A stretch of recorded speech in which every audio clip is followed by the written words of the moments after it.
ഓരോ കലാകാരന്മാരും വരും. അത് ആ പരിപാടി നടത്തുമ്പോൾ 8 മണി തൊട്ടാണ് പരിപാടി ആരംഭിക്കുന്നത്. ഒരു 10-10:30 വരെ ഉണ്ടാവുന്ന പരിപാടി. ಉಪ್ಪಳದಲ್ಲಿ ಎಕ್ಸ್ಪೋ ಆರಂಭ. ಮನರಂಜನೆ ಸ್ಪರ್ಧೆಗಳು, ಫ್ಲವರ್ ಶೋಗೆ ಸಜ್ಜು.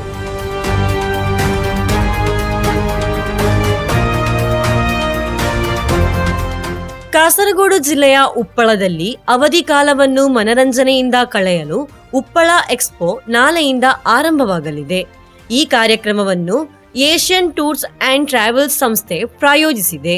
ಪ್ರತಿದಿನ ಸಂಜೆ 3 ಗಂಟೆಯಿಂದ ರಾತ್ರಿ 10:30ರವರೆಗೆ ವಿವಿಧ ಕಾರ್ಯಕ್ರಮಗಳು ನಡೆಯಲಿವೆ. ರಾತ್ರಿ 8ರಿಂದ 10:30ರವರೆಗೆ ಮಲಯಾಳಂ ಚಿತ್ರರಂಗದ ಖ್ಯಾತ ಕಲಾವಿದರು ಭಾಗವಹಿಸುವ ಸಾಂಸ್ಕೃತಿಕ ಕಾರ್ಯಕ್ರಮಗಳು ನಡೆಯಲಿವೆ. ಮಕ್ಕಳು ಹಾಗೂ ಹಿರಿಯರಿಗಾಗಿ ವೈವಿಧ್ಯಮಯ ಸ್ಪರ್ಧೆಗಳು ಮತ್ತು ತಕ್ಷಣ ಬಹುಮಾನ ವಿತರಣೆ ವ್ಯವಸ್ಥೆಯೂ ಇರಲಿದೆ. ಇದರೊಂದಿಗೆ ಫ್ಲವರ್ ಶೋ ಹಾಗೂ ಅಪರೂಪದ ಹೂವಿನ ಗಿಡಗಳ ಪ್ರದರ್ಶನ ಮತ್ತು ಮಾರಾಟವೂ ನಡೆಯಲಿದೆ.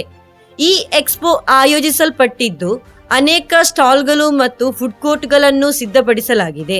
ಮೇ 11ರಂದು ಈ ಎಕ್ಸ್ಪೋ ನಡೆಯಲಿದೆ ಎಂದು ಸುದ್ದಿಗೋಷ್ಠಿಯಲ್ಲಿ ಎಂಕೆ ಮೊಹಮ್ಮದ್ ಹಾಗೂ ನೌಷದ್ ತಿಳಿಸಿದರು.